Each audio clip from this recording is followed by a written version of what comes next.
저는 임차인입니다라는 연설로 유명세를 얻었죠. 국민의힘 윤희숙 의원. 의원직 사퇴와 대선 경선 포기를 선언했습니다. 권익위원회 조사에서 본인이 아니라 아버지의 농지법 위반 의혹이 지적됐는데 이 연좌제에 대한 문제 제기를 하면서도 염치와 상식을 말하면서 의원직을 던졌습니다. 오늘 오후로 예정됐던 국회 본회의가 연기되면서 언론중재법 등 쟁점 법안을 놓고 높아지던 긴장, 일단 숨고르기에 들어갔습니다. 사사건건 오늘도 정치권 소식으로 시작합니다.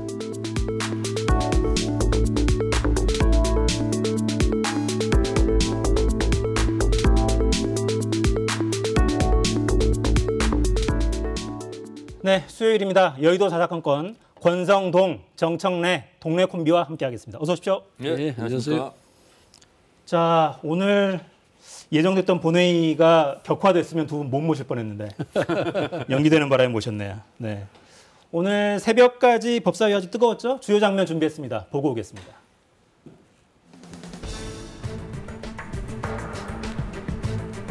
취재에 대한 압수수색 금지, 언론의 법원 국회 증언, 거부권까지 규정했던 분이 바로 법무부 장관 박범계 의원이었어요. 그때 문재인 대통령이 뭐라고 했어요? 권력을 비판했다가 기소 소송 나간 언론인을 지원하겠다면서 민주당 내에 표현의 자유 특위 및 피해 신고센터까지 만들었어요. 지금과 그 당시는 너무나 다르다. 아직 답변 라는 안 것을 줬어요. 법사위원장이신 장관! 권 의원님께서 너무 잘 알고 계시지 않습니까? 묻지도 않은데 어디 건방지게 답변하고 있어 도대체. 무슨 말씀이십니까 지금? 뭐하는 짓이야?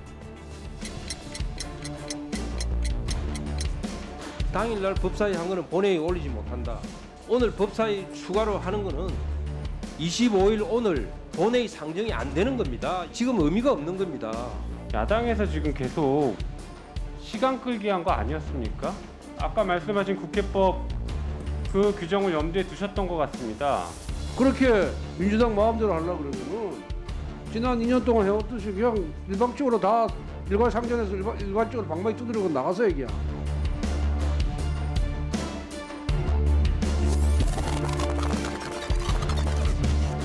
근데 이의가 있으십니까? 가결되었음을 선포합니다. 네, 직무대리가 망치를 두들긴 시간이 새벽 4시쯤이었죠. 네. 우리 제작팀에 밥이라도 사셨는지 오늘 얼굴이 여러 차례 나오시고. 아이고, 권성동은 홍보 방송이니까 이거 너무 많이 나오네요. 그 소리는 왜 지르신 거예요? 아니 그 박범계 장관께서 의원 시절에 언론 자유를 위해서 그렇게 목소리를 높였던 분이 이 언론 재갈법에 대해서 찬성 발언하는 것을 보고 그것을 지적하는 도중에 갑자기 저한테 훈계를 하더라고요. 그러면서 목소리를 먼저 높이기에 아니 장관이 의원한테 목소리를 높여서 훈계하는 거 제가 처음 봤어요. 그래서 저도 같이 목소리를 높였습니다. 네. 자제해 주세요. 일단 오늘 본회의는 일단 연기가 됐고요. 그러니까 그 상임위에서 의결이 된 거를 바로 그날 본회의에 올릴 수가 없는 모양이죠. 그렇습니다. 국회 규정상 이게 이제 차수 변경에서 했지 않습니까? 하루 정도는 지나야 되는데 특별한 사정이 있는 한 여야 협의해서 할 수는 있거든요. 근데 이제 국민의힘에서 합의를 안 해주니까 저희는 그러면 금요일 날 하자. 그리고 국민의힘에서는 월요일 날 하자. 이제 이런 상태고요. 사실 이 법이 우리 앵커도 잘 모르시겠지만 제가 낸 법이에요. 언론중재법. 제가 작년 6월 9일 날 제21대 국회 1호 법안으로 제가 냈거든요. 근데 제가 이거를 이번에 처음 낸 건 아니고 사실은 2004년 17대 국회 때 제가 열린우리당 언론발전위원회 간사를 했어요. 그래서 그때 제가 신문법도 내고 언론관계법도 제가 다 다뤘는데 그때 안 된 이유가 뭐냐면 왜 언론만 유독 징벌적 손해배상제를 하냐. 그래서 징벌적 손해배상제도를 하는 법안이 없었습니다. 그때는. 근데 지금은 제가 다 갖고 왔는데요. 19개 법안이 이미 징벌적 손해배상을 하고 있고요. 그리고 5배로 하는 것도 얼마 전에 통과된 중대재해기업처벌법도 5배 이내에서 징벌적 손해배상을 하고 있어요. 그러면 지금은 어떤 논리가 가능하냐면 이 피해가 컸을 때 징벌적 손해배상 제도를 하는데 이미 19개 법안을 하고 있어요. 19개 분야에서. 근데 언론의 피해가 그거보다 작냐? 훨씬 크면 크지 작지 않다. 그러니까 언론도 피해가 있을 경우는 징벌적 손해배상도 포함시키자는 거예요. 이게. 그래서 이 법이 무슨 언론 재갈법이라고 그러는데 아니 그러면 공직자윤리법은 공직자 재갈법입니까? 저희 국회의원들이요. 허위 사실 가짜 뉴스를 유포하면요. 100만 원 이상 받으면 의원직을 상실해요. 그러면 그 선거법이 국회의원 입을 막는 재갈법입니까? 그건 아니잖아요. 그래서 이거는 철저하게 가짜 뉴스로 인한 피해에 대한 구제법이다. 이렇게 이해를 하시는 게 맞다고 봅니다. 첫 질문을 가볍게 드렸는데 급발진하셔가지고. 저 좀 반론을 하겠습니다. 네. 민주당이 여당일 때만 이 법을 발의해요. 17대 발의하고 21대 발의했잖아요. 18대, 19대, 20대 국회는 민주당이 야당이었습니다. 제가 야당일 때도 제가 발의했습니다. 발의 안 했습니다. 했습니다. 그 왜 그러냐? 결국 권력 비리에 대한 언론 보도를 막을 목적으로 하는 거예요. 언론의 자유는 대의민주주의 국가에 있어서 여론 형성에서 가장 중요한 기능을 하는 자유거든요. 이 언론의 자유를 말살됐을 때는 자유민주주의가 존립하기가 어려운 겁니다. 그래서 우리가 끝까지 반대하는 것이고 지금도 가짜 뉴스에 대해서 구제수단이 충분히 있어요. 형사적으로는 명예훼손죄로 처벌할 수 있고요. 민사적으로도 손해배상을 할 수 있어요. 그런데 굳이 언론사 매출액을 기준으로 해서 뭐 몇 분에 해서 5배까지 하겠다라고 하는 거는 언론사의 문을 닫게 만들겠다는 거예요. 이건 결국 뭐냐?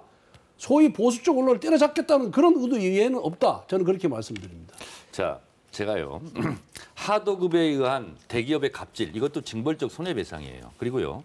개인정보법, 정보통신망법, 여기도 피해가 굉장히 크지 않습니까? 뭐 유출되고 그러면. 그래서 그런 것도 지금 다 하고 있고요. 그리고 심지어는요. 자동차관리법, 환경보호법, 그리고 제조물관리법, 이것도요. 이미 다 하고 있어요. 그래서 언론만 빠져있던 거예요. 그걸 넣는 거고요.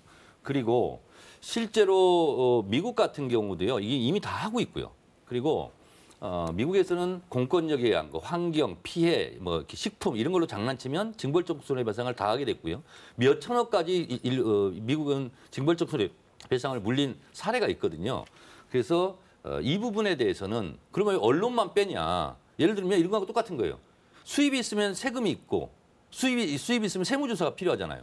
근데 언론사만 그럼 세무조사 빼달라고 하는 것과 똑같은 이치다라는 거예요. 이게 원래 제조물이라는 거는 어떤 상품을 만들었을 때 피해가 크잖아요. 불특정 다수화돼 가잖아요. 그래서 징벌적 손해배상제가 나온 거예요. 미국에서. 제가 법률 전문가 아니겠습니까? 그리고 환경, 식품 이런 것도 마찬가지예요. 하도급은 워낙 가불간에 워낙 이게 권한의 차이가 커서 힘의 차이가 크기 때문에 그런 걸 규제하기 위해서 아주 특수한 분야에서 하는 거예요. 근데 언론의 자유는 다른 겁니다. 19개 분야면 특수 분야도 아니에요. 언론은 권력에 대한 감시가 기본이에요. 권력에 대한 감시가 죽은 언론은 그건 언론도 아니죠. 그렇기 때문에 살아있는 권력, 살아있는 권력에 대한 감시를 철저하기 위해서도 언론의 자유를 더 신장시켜야 된다. 그런 게 우리 당의 방식입니다. 권력 감시를 충분히 하고 언론 자유를 누리라 이거예요. 근데 가짜 뉴스는 안 된다는 거예요. 그리고 이게 식품이라든가 인권 이런 부분도 마찬가지처럼 피해가 얼마나 큽니까? 2004년도에요. 만두, 불량 만두. 이 사건이 있었어요. 모든 언론이 2, 3주 막 도배를 했어요. 그래도 나중에 이 사람이 그 사장이요. 투신 자살을 상당히. 공직자는 나중에 보니까요. 아무 문제가 없는 그거 무량 만두였어요. 비교하면 안 된다니까. 그런데 거기에 대해서 책임지거나 사과하는 정치인과 고위 공직자는 비판받아야 됩니다. 네, 일단 비판받는 존재. 그 상임위로 통과한 대안을 보면 고위공직자들은 빠져 있더군요. 그러니까 1급 이상 고위공직자는. 그런데 전직은 또 가능해요. 그렇죠. 예. 네. 그러니까 이제 저희도 어제 저희 9시 뉴스도 지적했는데 그런 일부 이제 그런 부분들이 있긴 있어요. 근데 이런 문제점들 지적을 계속하니까 반영을 해서 대안에는 반영이 돼 있던데 이 부분을 또 이제 어떻게 국회에 다룰 것인지. 그러니까 민주당에서는 전원위원회 카드를 또 꺼내 들었던데요. 그러니까 이게 필리버스터 일명 무제한 토론하는 것과 전원위원회는 뭐가 다릅니까? 뭐 때문에 이걸 꺼낸 거죠? 국회법 63조에 규정되어 있는 건데요. 이제 필리버스터를 한다고 그러지 않습니까? 그러면 제적은 4분의 1 요구로 전원회의를 수집해요. 그러니까 상임위에 상정된 법안이라든가 거쳤거나 아니면 본회의에 상정됐어도 일단 전원회의를 먼저 열게 돼 있어요. 그래서 전원회의는 말 그대로 전원이 다시 한번 토론하는 거예요. 그래서 국회의원 300명이. 그래서 거기서 의결을 할 수도 있고요. 그래서 저희는 전원회의를 아직 뭐 확정은 되지 않았는데 필리버스터를 야당이 한다니까 좋다. 그러면 우리도 그냥 필리버스터에 참여하겠다라는 거예요. 그래서 근데 또 국민의힘에서는 필리버스터 카드를 꺼냈다가 그렇게 강력하게 추진하고 있는 것 같지는 않아요. 그래서 전원회의는 누구든지 다 가서 토론할 수 있거든요.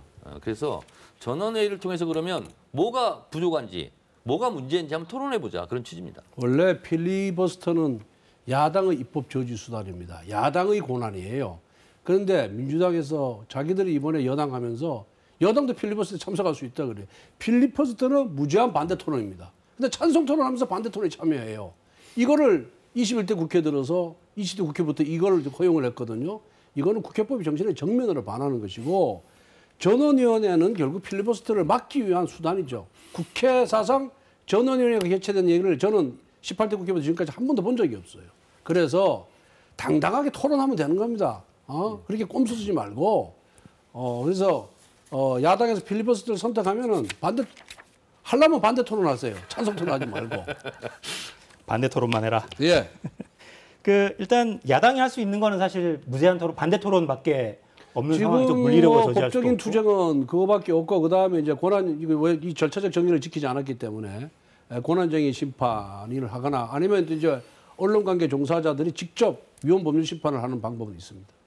어떤 카드를 좀 더 비중 있게 고려를 하고 계십니까? 저는 개인적으로 이 언론재갈법, 이 언론중재법이 악법이라는 것을 국민들에게 제대로 인식을 시켜주기 위해서는 필리버스터 제도를 선택해야 된다 이렇게 보고 있습니다. 근데 여당에는 이걸 여쭤볼 수밖에 없을 것 같아요. 정의당도 그렇고 시민단체들, 언론 관련 단체들 사실 우려의 목소리가 많거든요. 네. 외부에 있는 언론 관련 단체도 그렇고 어떻게 극복을 해나가실까요? 전 정의당까지 반대할 줄은 몰랐고요. 그런데 이제 언론 현업에 있는 사람들은 그것이 진보든 보수든 본인한테 직접적인 피해가 있다고 생각하는 것 같아요. 그래서 다 반대를 하고 있어요. 2004년도에 제가 이 법 추진할 때도 실제로 진보 매체 쪽에서 주로 반대를 많이 했고요. 그러니까 이제 이런 논리도 있어요.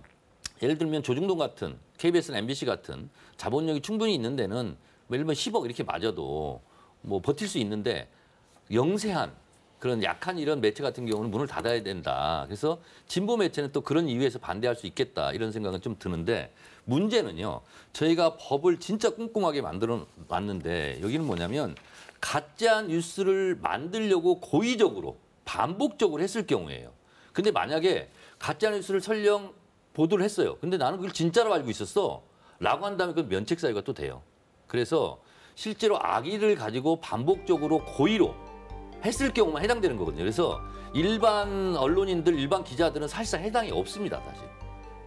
그래서 이 부분에 대해서 너무 과도하게 오해를 하고 있다 이렇게 생각합니다. 그 해당 없는 걸 뭐하러 굳이 이렇게 반대가 심한데 예방 효과가 있지 않습니까? 통과시키려고 하는지 이해가 안 가고요. 네. 이 법이 규율 대상은 오히려 일반 우리 정상적인 언론보다 유튜버가 오히려 가짜 뉴스를 더 많이 양산하고 있거든요. 근데 가짜 뉴스는 전혀 규율도 안 해요. 그러니까 본말이 전도된 겁니다, 지금. 그 이유를 말씀드리면 이제 1인 유튜브 이런 거 얘기하는데요. 그거는 언론이 아닙니다. 그래서 언론중재법, 언론피해구제법에 해당 사항이 없어요. 그거는 정보통신망법으로 저희가 다시 규제를 하려고 합니다. 1인 미디어 유튜브에서 그러니까 했을 경우에는. 1인 유튜버의 피해가 크면은 정보통신망법을 개정해서 그거나 집어넣으면 되지. 왜 정상적인 언론을 규제를 하려고 그래요? 정상적이지 않은 언론을 규제하려고 하는 거죠. 국민들이 동의 안 합니다. 자, 피해를 보는 국민들이 얼마나 많습니까? 권성동 의원님도 옛날에 무슨 사건으로 언론에 얼마나 피해를 많이 봤습니까? 어떤 사건인지는 거론하지 않는 걸로 하겠습니다. 정치인이 그런 의혹이 있으면 비판받는 건 당연한 거예요. 자, 그리고 저는 100번 양보해서 선출직 공무원은 징벌적 손해배상을 할 수가 없게 돼 있는데 국회의원까지는 그렇다고 쳐요. 근데 예를 들면 구의원, 시의원 이런 분들은 별로 힘도 없어요. 근데 지역 언론에 많이 당하거든요. 가짜뉴스 이런 걸로. 그래서 국회의원 제외하는 것까지는 맞고 예를 들면 재벌들 같은 경우는 금력을 가지고 자본력을 가지고 뭐 광고를 가지고 장난칠 수 있기 때문에 그거 빼는 거 맞는데 국회의원 이하는 선출직 공무원도 해당 사항에 넣어야 되는 겁니다. 야, 이게 이제 필리버스터를 하든 전원위원회가 소집이 되든 이런 토론이 오가겠군요. 네, 그렇습니다. 이게 정말 필요한지. 그러니까 전원위원회 때는 또 이미 의결된 법안에 대해서도 대안을 또 낼 수 있다면서요? 수정안을 낼 수도 있고요. 그렇죠? 그리고 한 가지만 더 말씀드리면 이제 오보로가 이제 됐어요. 그리고 법원에서도 오보라고 판정이 됐어요. 그러면 정정 보도를 해야 되잖아요. 그러면 일면 톱으로 오보를 내렸는데 정정 보도면은 한쪽 귀퉁이 30몇 면에 그러니까 알 수도 없어요. 그래서 그것은 일면에 오보를 했으면 일면에 내라. 같은 분량으로. 이 법도 여기에 포함이 됐는데 이 법은 또 국민의힘에서는 아무 말도 안 해요 또. 그건 정상적인 거니까. 잘못된 거면 비판하죠. 네, 언론 종사자인 제가 봐도 그 조항은 잘된 조항인 것 같습니다. 사실 반론 보도, 정정 보도가 보이지도 않아요. 그 법도 제가 냈습니다. 그러셨군요. 네. 네. 의한 정보 시스템 너무 심하구만. 의한 정보 시스템 확인을 좀 해봐야겠어요. 넘어가 보죠 이제. 국민의힘 대선 경선 버스 말도 많고 탈도 많았는데 토론회 아니죠 비전 발표회죠. 하필 오늘 진행이 돼가지고 주목은 많이 못 받았습니다.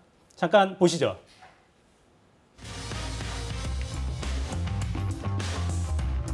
흥행과 공정성 둘 다 담보할 수 있는 그런 경선이 될 수 있는 바탕이 마련되었다 이렇게 봅니다.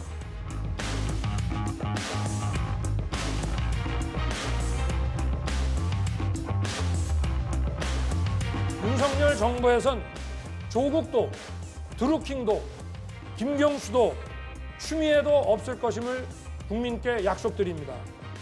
그리고 이 정권에 경고합니다. 현 정권이 만든 공수처, 탈원전 등 적폐도 청산을 해야 합니다.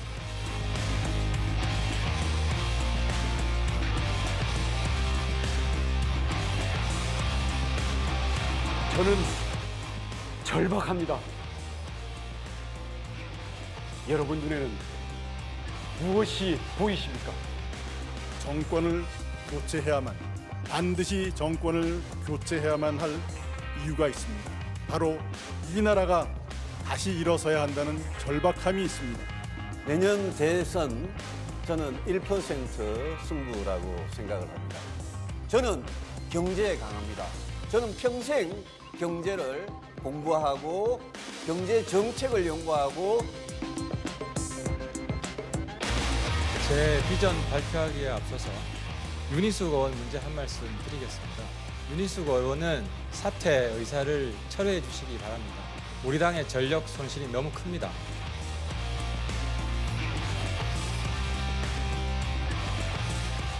네, 후보자들은 오늘 7분씩 썼는데 저희 제작진이 최선을 다해서 담아보려고 했는데 너무 후보가 12분이나 돼가지고요.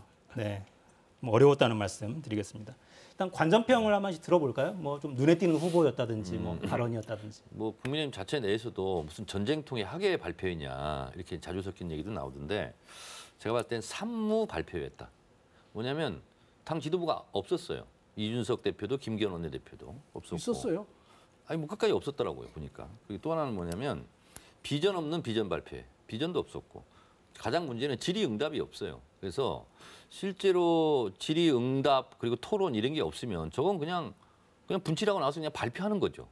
저걸 누가 주목할 수 있겠습니까? 그래서 시기도 안 좋았고 내용도 별로 없었다 이런 생각이 들어서 제가 봤을 때는 이게 뭐냐면 대선 후보들이 이제 첫 자리에 첫 출발 쫙 한 거 같은데 주목도도 좀 없었던 국민의힘으로 봤을 때 좀 아쉬운 그런 발표였을 것 같아요. 네, 어떻게 보셨어요? 저는 모범답안대로 우리 정책위 의원님 말씀하시네요.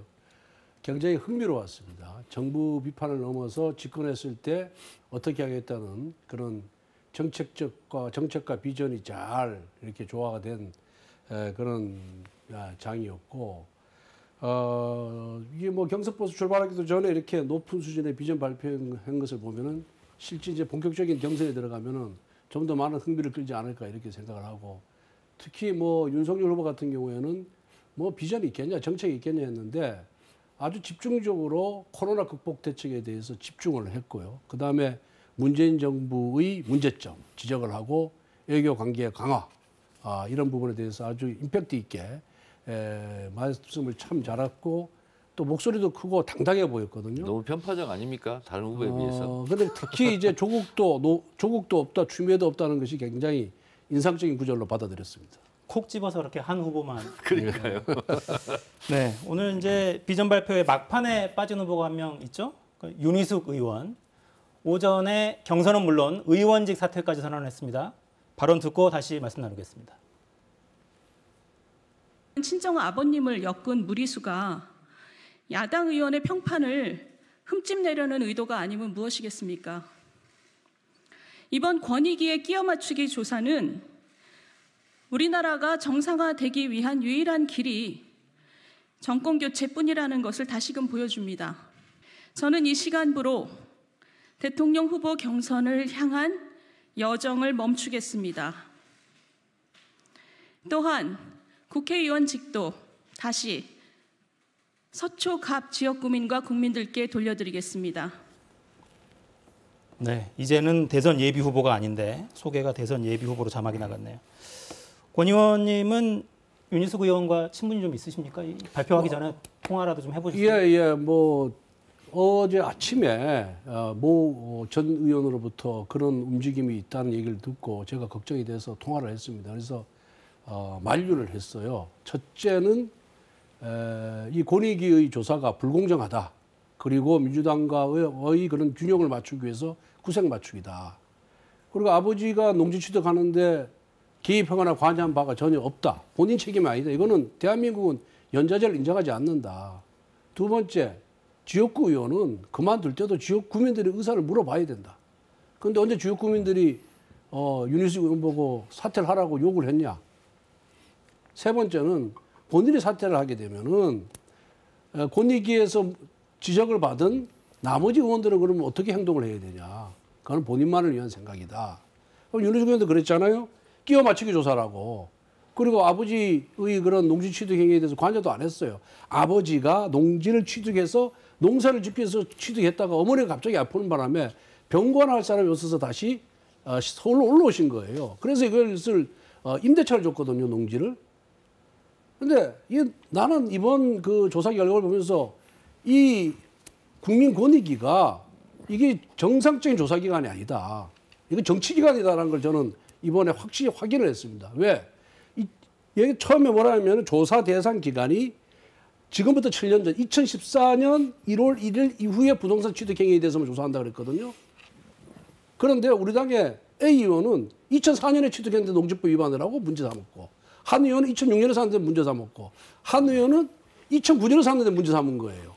그러니까 공소시효가 다 지나서 법적으로 처벌할 수 없는 것을 문제 삼아서 이게 문제 있다라고 통보를 한 겁니다. 의도가 뭘까요? 의도라는 게 있다면? 의도는 결국은 민주당 12명에 대해서 문제 제기를 했으니 똑같이 12명 문제 제기를 하겠다는 거예요. 숫자 맞추기를 했다. 그리고 그러면은 우리 당 지도부도 충분히 소명을 듣고 조사위를 구성해서 소명을 듣고 법률 판단을 거쳐가지고 징계 출당 요구나 이런 징계를 결정을 해야 되는데 그냥 한 번 듣고 그냥 결정을 한 거예요. 정책 결정을 한 거예요. 나는 이것도 문제가 있다. 그런 생각을 갖고 있습니다. 왜 그러냐면은 국민권익위가 민주당 12명을 수사를 했잖아요. 이미 조사 완료된 3명은 다 무혐의 받았어요. 우상호 의원 같은 경우는 공소시효 지났다고 7년 전에 샀다고 해서 불이익거리 됐습니다. 그랬죠. 그 결과만 봐도 권익위의 결정이 얼마나 무리였고 엉터리였다는 것이 명백히 입증이 되잖아요. 그래서 이 부분은 권익위를 상대로 저는 권익위를 이건 추궁해야 된다고 생각합니다. 저도 그러니까 윤 의원도 권익위의 의도를 의심하더라고요. 자, 바로 이 자리에서 전에 국민의힘이 처음에는 감사원에 의뢰를 했습니다. 그건 안 되는 짓이고 법에도 어긋나는 일이에요. 그래서 국민권익위로 갈 수밖에 없겠다. 그런데 실제로 갔어요. 근데 민주당 저희도 불공정하다 억울하다. 그리고 국민의힘도 불공정하다 억울하다. 그러니까 공정한 것 같아요. 제가 봤을 때. 그런 거고요. 역설적으로. 예. 그리고 윤희숙 의원이 의원직 사퇴를 하겠다고 선언한 것은 잘못된 겁니다. 그리고 성공하지도 못해요. 왜냐? 예전에요. 18대 국회 때 MB 정부 때 MB 미디어 악법 날치기 처리에 분개해서 우리 당 의원들이 몇 명이 의원직 사퇴를 했어요. 근데 의장이 그 안건을 올리지를 않습니다. 이것은 본회의 의결사항이에요. 과반수가 찬성을 해야 됩니다. 그래서 의원직 사퇴가 다 실패했어요. 그래서 저는 윤희숙 의원 같은 경우도 알겠는데 의원직 사퇴를 성공하기는 어렵다. 본인이 진짜 열심히 노력해야 된다. 나는 반드시 기필코 의원직 사퇴에 성공할 거야. 근데 그러기는 어렵다. 왜냐하면 박병석 의장 성향상 안건으로 올리지를 않을 가능성이 대단히 높다. 이렇게 되고요. 그리고 권성동 의원 말씀에 저는 그 부분은 전적으로 동의해요. 아니 서초 구민들이 뽑아줬는데 서초 구민들한테 물어봤냐고요. 그리고 서초 구민들이 요구하냐고요. 이거는 굉장히 무책임한 태도인 거예요. 그래서 하기 싫어도 임기 4년 동안은 충실하게 의정활동을 하는 게 맞아요. 저도 작년에 우리 초선 의원 한두 명이 의원하는 게 너무 힘들다는 거야. 자기 때문에요? 뭐 욕먹고 막 이러니까 자기 진정성도 안 알아주고. 그러니까 그만둘 방법이 없어요. 없다고 그랬어요, 제가. 의원직을 당선되기도 어렵지만 사퇴하기는 더 어렵거든요. 그래서 제가 봤을 때는 이거는 성공하기도 어려울 뿐만 아니라 해서 사퇴를 처리하는 것이 맞습니다. 그러니까 실제로 본회의에서 가결돼야 사퇴가 되는 거죠? 이제 회기 중에 그렇고 비회기에는 국회의장이 수료하면 됩니다. 예. 근데 이제 윤희숙 의원이 저 사퇴 기자회견하고 나서 복도에 나가서 기자들하고 다시 이야기할 때도 그런 질문이 있었던 모양이에요. 그러니까 윤 의원의 판단은 아마 그 더불어민주당 의원들이 기쁜 마음으로 가결 투표를 할 거다. 기쁘지 않고요. 그리고 사퇴를 한다고 선언만 했잖아요. 아직도 의원 신분입니다. 서초구 지역구 의원이에요. 그리고 의정활동은 충실히 해야 되는 거예요. 사퇴 설령 안 되겠지만 가결이 될 때까지는. 그래서 뭐 국회를 안 나온다거나 상임위에 불출석한다거나 이거는 안 되는 일입니다. 앞으로 어떻게 흘러갈지는 좀 봐야겠네요. 예, 그리고 이제 이 민주당도 12명, 우리도 12명인데 민주당에 이미 3명이 무혐의가 나왔어요. 조사 완료된 사람들은. 나머지 9분의 조사 결과는 아직 안 나왔는데 어쨌든 권익위가 그 수사 의뢰를 할 때는 민주당 같은 경우에는 뭐 투기 지역이라든가 신도시 지역에 땅을 산 사람이 3사람 있었어요. 근데 우리 당은 단 한 명도 없어요. 그리고 전부 다 옛날에 농지법 위반, 뭐 건축법 위반, 그건 본인 것도 아니고, 예, 그래서 이 부분에 대해서는 나는 우리 당에서 재조사를 해야 된다 이렇게 생각합니다. 네. 이번에 그러니까 12명이 국민의힘에서 지적을 받았는데 그 중에 그러니까 제명 탈당 대상에 오른 사람들 중에 3명, 절반이 하필 눈에 띄었다는 윤석열 캠프 분들이죠. 캠프 내부에서도 좀 당혹스러워했을 것 같아요.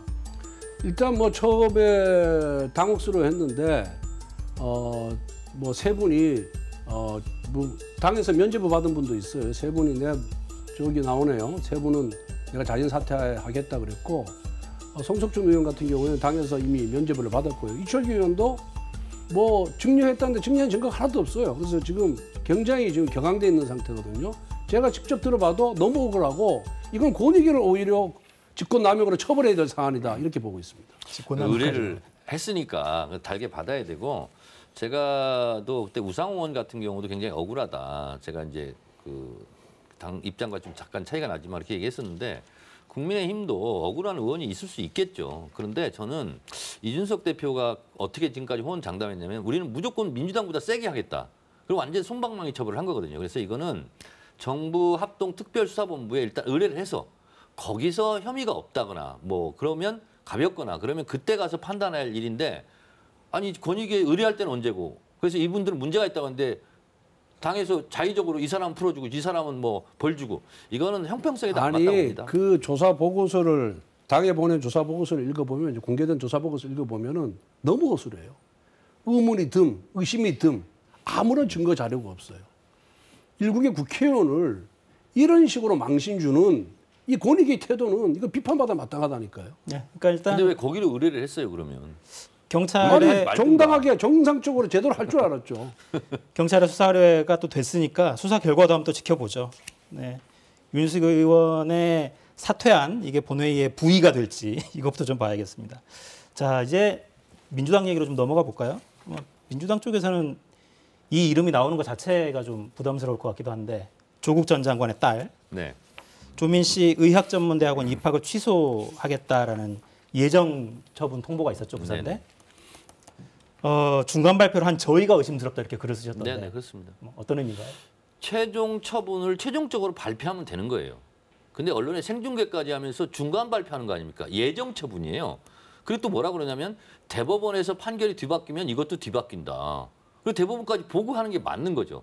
그래서 중간에 이렇게 대대적으로 언론이 하는 저희가 저는 의심스럽다라고 얘기를 한 건데 이나마 불행 중 다행으로 다행인 게 하나 있어요.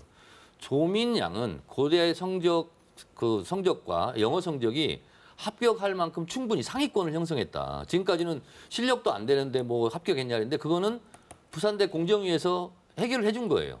부총장의 발표 과정에 발표 과정이 있어요. 그리고 충분히 합격을 할 자격이 된다. 근데 입학 시 유의사항을 어겼다라는 거잖아요. 근데 그 유의사항도 대법원 판결로 어찌 될지 모르겠다. 뒤바뀌면 우리도 또 입장을 바꾸겠다. 이렇게 된 거예요.